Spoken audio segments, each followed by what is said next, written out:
ओम। बाल जीवन सोपान तीसरा भाग, विषय दूसरा, ब्रह्मचर्य और अध्ययन। ब्रह्मचर्य।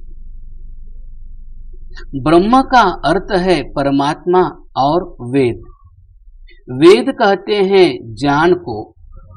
विद्यार्थी जीवन में ज्ञान के लिए चर्य अर्थात आचरण करने योग्य अनुष्ठान ब्रह्मचर्य है। ज्ञानार्थ आचरण करने वाला बालक ब्रह्मचारी कहलाता है।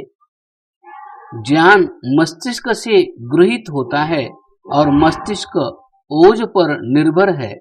ओज बनता है मानव की बीज शक्ति अर्थात वीर्य से, जो शरीर की 7वीं धातु है, और शेर भर भोजन से रत्ती भर का भी शतांश जितना भाग बनता है।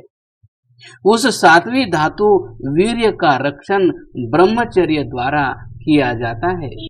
ब्रह्मचर्य धारण के कुछ उपाय निम्न प्रकार के हैं। न रुच्यर्थम किंचन धारयित। ब्रह्मचारी को केवल रुचि के अर्थ, व्यसन, फैशन के लिए कुछ भी धारण नहीं करना चाहिए। वेशभूषे का व्यसन अर्थात फैशन हो जाने पर श्रृंगार की प्रवृत्ति बढ़ जाती है। पुनः मन में चंचलता और वासना आना भी स्वाभाविक है। आजकल यही हो रहा है। लड़कियों की भांति लड़के केश श्रृंगार आदि करते हैं और लड़कों के वेश में लड़कियां रहना पसंद करती है। यह तो विपरीत आचरण ही है। मृदुः शान्तः दान्तः हीमान दृढ़वृत्तिः अक्रोधनः अनसूयः। ब्रह्मचारी कोमल स्वभाव वाला हो, कठोर न हो, शांत, जितेंद्रिय, लज्जावान, दृढ़ निश्चय वाला, पक्की धारणा वाला, अक्रोधी, अनिंदक, निंदाशील न हो। एक शयित सर्वत्र। ब्रह्मचारी सदा अकेला सोए, दूसरे के साथ एक बिस्तरे पर न सोए। दूसरे के साथ सोने से भी स्पर्शवश कामवासना जाग जाती है तथा दिवामा स्वाप्सी। ब्रह्मचारी को दिन में सोने का निषेध है। ब्रह्मचारी दिन में सोता रहेगा तो रात्रि में नींद न आएगी या कम आएगी, क्योंकि मन में प्रत्येक कार्य करने की शक्ति सीमित है। जब सोने की शक्ति दिन में व्यय हो गई तब रात्रि में नींद न आएगी, स्वप्न आवेंगे। पुनः अनुचित स्वप्नों में स्वप्न दोष की संभावना है ही। शास्त्रों में ब्रह्मचारी को स्वाद की दृष्टि से नहीं किंतु स्वास्थ्य की दृष्टि से अच्छा स्निग्ध भोजन करना चाहिए। अधिक क्षार, खट्टा, तीखा भोजन करने का निषेध है। ऐसा भोजन उत्तेजक है, हानिकर है। ब्रह्मचर्य से न नष्ट होने वाले, उन्नत करने वाले गुणों को प्राप्त होता है, ऐसा व्यास ने कहा है। ब्रह्मचर्येन तपसा देवा मृत्युमुपाघ्नत। अथर्ववेद। ब्रह्मचर्य रूप तप से देव, ऊंचे विद्वान जन मृत्यु पर विजय पा लेते हैं। मृत्यु का दुख उनके सम्मुख कुछ भी नहीं होता है। अतः ब्रह्मचर्य एक महामूल्य या अमूल्य महा औषध है। मानव के ऊंचे उठने के लिए है और विद्यार्थी के लिए तो संजीवन रसायन है, विद्या प्राप्ति में अनिष्फल साधन है। विद्यार्थियों को सिनेमा देखने के व्यसन से भी बचना चाहिए। यह भी उनके विद्याध्ययन में महान बाधक और कुमारत्व का अवरोधक तथा यौवनलता को निर्बल निःसत्व बना देने वाला है। शिमला में डीएवी स्कूल के छात्रों की सभा में यह एक प्रस्ताव पारित कर भारत सरकार के पास भेजा गया था कि सिनेमा में जो गंदे दृश्य दिखलाए जाते हैं और स्थान स्थान पर मार्गों में उनके गंदे चित्र चिपकाए जाते हैं, ये बंद होने चाहिए। इससे हम विद्यार्थियों का जीवन नष्ट होता है। ये ऐसा प्रस्ताव वस्तुतः प्रत्येक स्कूल कॉलेज के छात्र छात्राओं द्वारा पास करके भेजना चाहिए, क्योंकि यह सिद्ध है कि जो फल अपनी ऋतु पर स्वतः पकता है उसमें स्वाद और गुण यथावत होते हैं, और जो फल बिना ऋतु के धूप आदि से पीला पका जैसा हो जाता है उसमें वास्तविक स्वाद और गुण नहीं होता है। इसी प्रकार सिनेमा के गंदे दृश्य और गंदे चित्र बालकों के अंदर ऋतु से पहले अर्थात आवश्यक एवं वास्तविक यौवन काल से पहले कामवासना को उत्पन्न कर देते हैं, जो सर्वथा अहितकर है। अस्तु। अध्ययन। विद्या प्राप्ति के 4 काल। विद्यार्थियों के लिए विद्योपार्जनार्थ महाभाष्य व्याकरण में कहा है कि चतुर्भिः प्रकारे विद्योरुपयुक्ता भवति। आगम कालेन, स्वाध्याय कालेन, प्रवचन कालेन, व्यवहार कालेनेति। अर्थात विद्या 4 प्रकारों से उपयुक्त होती है, सिद्ध होती है, प्राप्त एवं संपुष्ट होती है, जिनमें प्रथम आगम काल अध्ययन काल है। गुरु से ध्यानपूर्वक समझ के साथ पढ़ना, फिर स्वाध्याय काल, पढ़ी हुई विद्या का स्वाध्याय करना, एकांत में पुनरावृत्ति कर अपनी बुद्धि में विज्ञान ऊहापोह से प्रवृद्ध करना, पुनः प्रवचन काल, दूसरे को उसका उपदेश देना, पढ़ाना, दूसरे के द्वारा हुए प्रश्न संदेहों के समाधान से उसमें विस्तार होना, फिर चतुर्थ व्यवहार काल अर्थात तदनुसार व्यवहार द्वारा अपने और अन्यों के जीवन में लाभ लेकर पूर्ण करना एवं सफल बनाना। इन 4 कालों को उत्तम बनाना चाहिए।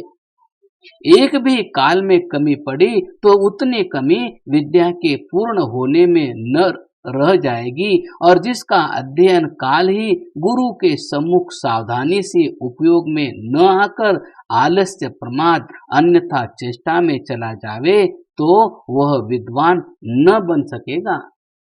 विद्या के विघ्न। विद्या वै ब्राह्मण माजगाम गोपाय मां शेवदष्टेहमस्मि असूय कानजवेयताय मां ब्रूयार्वीर्यवती तथा श्याम। निरुक्त अध्याय 2। विद्या ब्राह्मण के पास गई और बोली, मेरी रक्षा कर, मैं तेरा कोश हूँ, निंदक, कुटिल, असंयमी को मेरा उपदेश न देना। तथा स्वच्छंदत्वं धनार्थित्वं प्रेम भावोत भोगिता अविनतत्वमालस्यं विद्या विघ्नकाराणि षट्। सुभाषित रत्नाकर।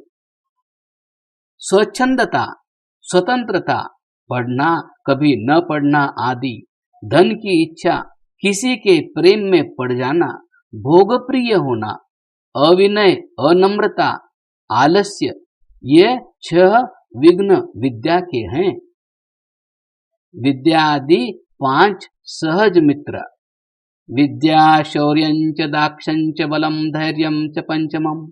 मित्राणि सहजान्याहुर्वर्तयन्ति तैर्बुधाः। महाभारत शांति पर्व। विद्या शूरता, कार्यतत्परता, दक्षता, चतुरता, बल, धैर्य से कार्य में लगे रहना, अविचलित न होना, ये 5 बातें सहज मित्र हैं। बाहर से ढूंढने या लेने नहीं पड़ते, किंतु अपने अंदर से ही होने वाले एवं निरंतर सर्वत्र काम आने वाले मित्र हैं। बुद्धजन इनसे लाभ उठाते हैं, दुख दूर करते हैं और सुख प्राप्त करते हैं। मानव को चमकाने वाले विद्या आदि 8 गुण। अष्टो गुणाः पुरुषं दीपयन्ति प्रज्ञा च कौल्यं च दमः श्रुतं च पराक्रमश्च बहुभाषिता च दानं यथाशक्ति कृतज्ञता च। विदुर नीति। बुद्धि, कुलीनता, संयम, अध्ययन, विद्या, पराक्रम, मित भाषण, यथाशक्ति दान करना और कृतज्ञता, अपने ऊपर दूसरे के किए उपकार को मानना, सराहना, ये 8 गुण मानव को चमकाते हैं, उसके जीवन को उज्जवल बनाते हैं, दूसरों में मान प्रतिष्ठा कराते हैं। धारण करने योग्य पंडित के लक्षण। क्षिप्रम विजानाति चिरम शुणोति विज्ञायचार्थम भजते न कामात् नासं पृष्टो ह्युपयुक्ते परार्थी तत्प्रज्ञानं प्रथमं पंडितस्य प्रवृत्तवाक् चित्रकत उहवान प्रतिभानवान आशु ग्रंथस्य वक्ता च यह स पंडित उच्यते। महाभारत उद्योग पर्व। किसी बात को शीघ्र समझ जाना, देर तक सुनना, सुनने में उतावला न होकर पूरी बात देर तक सुनना, किसी विषय या वस्तु को समझकर अनुकूल लाभप्रद को सेवन करना, बिना विचारे कामनावश सेवन न करना, दूसरे के बीच में बिना पूछे न पड़ना, हाथ न डालना, न बोलना, यह पंडित की पहचान है। ये पंडित बनने के लिए धारण करने योग्य है। ये गुण विद्या की वृद्धि में साधक हैं। प्रत्येक विषय में या अवसर पर प्रवृत्त होने वाली वाणी वाला, विचित्र मौलिक ढंग से कथन करने वाला, तर्क शक्ति वाला, प्रतिभा स्मृति शक्ति वाला या सुबुद्धि ग्रंथ या विषय का तुरंत यथार्थ वक्ता जो है वह पंडित है। बुद्धिमान बालक पशु पक्षी प्राणियों और जड़ वस्तुओं तक से शिक्षा ले लिया करते हैं।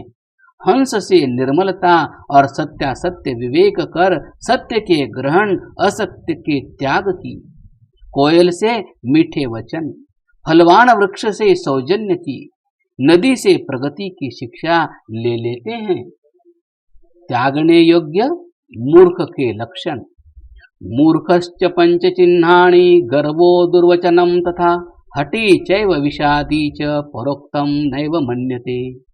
गर्व करना, अपनी विद्या धन सत्ता आदि पर गर्व करना, दूसरों को हीन दृष्टि से देखना, दुर्वचन अपशब्द एवं कठोर वचन बोलना, हट करना, अपने अयुक्त बात पर अड़ जाना, दुखी रहना, अप्रसन्न मन वाले बने रहना, दूसरों के कहे युक्त वचन को भी न मानना, ये 5 लक्षण मूर्ख के हैं।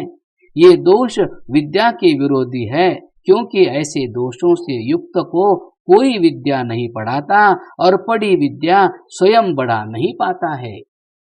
तथा अश्रुतश्च समुन्नतो दरिद्रश्च महामनाः अर्थाश्चाकर्मणा प्रेप्सुर्मूढ़चेतो नराधमः।